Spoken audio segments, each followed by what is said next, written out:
when I looked at those teams, I had looked at it like this. I said, Giants and Saints strongly disagree with. I think they should be lower. Yeah. I thought the Titans and Raiders should be a lot higher, especially the Raiders. I thought they had an argument to be number one. And then I said, man, the Cards and the Saints, man, Cardinals and Saints, I said it's questionable at best, man, in terms of them being ranked above the Steelers. I thought the Steelers should have been in that 6 range. And when I look at... I think we could have been above those Titans, man. See, for me, I think that's where we different. Because I'm just ripping on the Titans. Oh, I know. I forgot who I'm talking to over here. My Titans hater. They're annoying, dude. They're annoying. But yeah, when I look at the Steelers draft picks, I was like, man, obviously Devin Bush balled out, right? Yeah. He had a ton of tackles, led the team in tackles, had the splash plays that you like. At times he did struggle though, and I think that was fair to say. Mm-hmm. Then when I look at Deontay Johnson, I said he was the second best player in our draft class, right? Hands down. Yeah. Started a little slow, but he definitely picked it up. You know what I mean? And definitely, I like the thing that he did not only as a receiver, but as a return man as well, being an all-pro punt returner. I thought that was huge. Mm-hmm. Then I said, man, who's our third best? You have to go Benny Snell? Or do you... See, so this is my debate. I said, I'm either going Benny Snell or Duck, and here's why. Look, when you look at sample size, right? When you look at the sample size, remember Benny Snell missed a good portion of the season with the knee surgery, did he not? Yeah, but he was good when he was in for the most part. He was good when he was in for the most part. Whereas we saw with Duck, let's be real about it. No, seriously. Let's be real about it. Did Duck not help, especially during that span of wins, right? Was he not helping a ton? Because we saw what it looked like prior to him coming in there, did we not? Dude, he had 3, but let's just go back. I think you're messing with me, man. I really do. No, but this is my thing, right? So I said this. I said, Duck was an undrafted guy. So the expectation for him was drastically lower. Right. Whereas Benny Snell, the expectation for him was a lot higher. Let's be real about it. When he was drafted, we were talking about him. It wasn't, oh man, we hope this guy can just come in here and help out. Like, no, we was like, could this dude overtake James Conner because he is that style of runner?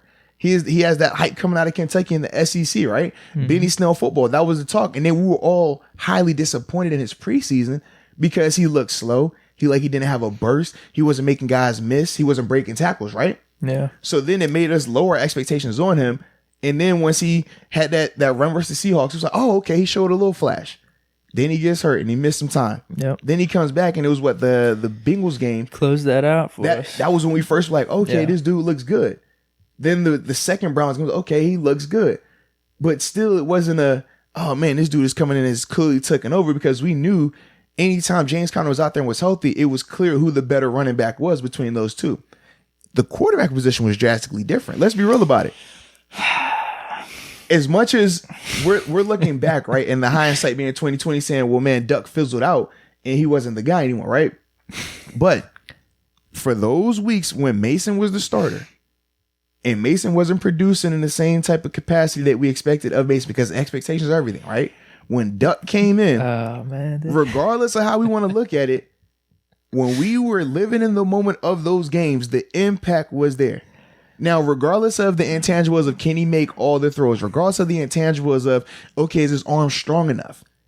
He had the motivating factor. He took care of the ball when he needed to. And he ultimately led those dudes in those wins. Now, he wasn't the main factor. Obviously, the defense balled out, but he was a huge upgrade at the moment at the quarterback position. Wow. Was he not? I mean, yeah, if you're going to talk about expectations, he was undrafted, but... Did you expect Duck to come in? If we would have said Duck is going to lead our team on the road, mind you, in primetime versus Phillip Rivers at home, he's going to lead us to some big wins that we're going to need down the stretch. On the road in Arizona versus the number 1 overall pick in Kyler Murray. He's going to lead us. Remember, right? I remember. And regardless of how critical we were of him in those moments, because it was like, yo, we would definitely appreciate his efforts, but you have to critically examine him. You were critital. Yeah, but was I not? I'm critical of everyone. Well, I know, I agree, but I'm just trying to move on from that point in my life. Because you don't want to bring that because feeling back to I wasn't you, critical. I was not critical at all. You fell in love. You thought it was love at first sight. For me, I was like, dude, let's take a couple dates. I want to take my time with it. It was a hot fling, and it was just for this year because I was moving on. You met her on the south side, and it got a little wild.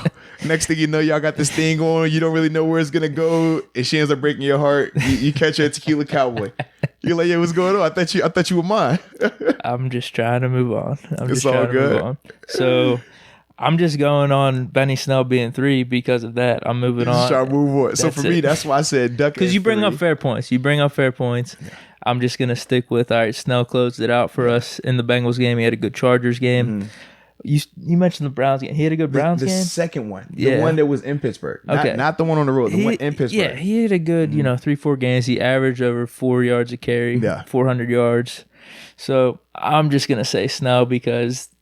That memory of Duck, it just hurts you too much. It hurts, and I'm trying to move on past that, especially with all the Ben news and everything, and 2020 coming up. I'm just over that period. So for me, the reason I look at it like this is, when I talk about looking at these players from a retroactive standpoint, when I talk about the grades for them, I'm not doing a grading scale in terms of who I think will be better long term, because we're going to get to that in terms of making that year 2 jump.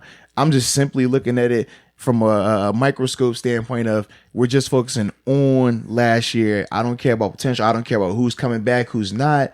I'm just simply saying the better year of 2019, who was more productive of those two, who accounted for more success of those two. And for me, I thought it was Duck, because even when think about this, the lows cancel that out. But think about even when Benny was having success. It wasn't as if he was the only back that we were using. That Bengals game that we talk about, remember, that's when Kareth White stepped on the scene. We're like, who is this kid? Yeah. He looks good. Yep. We talked about was it the Bengals game? The first Bengals game, right? When James Conner had fumbled. No. The first Bengals game was the Monday night one. Right. That was the Monday night one. I'm thinking about, oh man, which one am I thinking about? You're talking about the Browns game. The Browns one, yeah. So even with that, he still would have other pieces around him helping him. That's what I'm saying. In that second Browns game, remember, that's when James Washington went crazy. Yep. And Duck. And Duck, yeah, you were loving it. I gave him an A+. Yeah, you did. You did.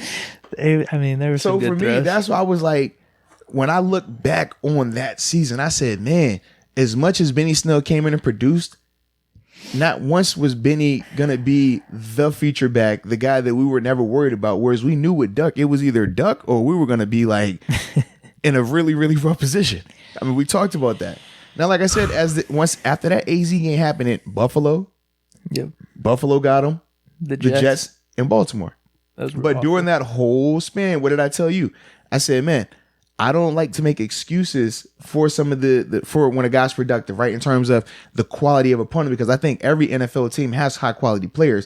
But when you talk about teams in terms of defense that are playing together, defense that have legit guys, I said at the time, he hasn't seen that yet. And you would look at me and be like, nah, man, he's good. He's lighting up. We did have that conversation. And in that AZ game, remember, you was like, yo, I'm telling you, he's the guy. I wasn't discrediting what you're saying. I just thought he would step up because like, we didn't know. But for me, I said, dude, we're looking at this Cardinals defense who we know is trash. And I was like, he's about to go up against a Bills defense that was ranked, top 3 at the time? Jets were Ravens top defense. 10. Yeah, Jets were top 10, and then the Ravens were a top 3 defense at the time.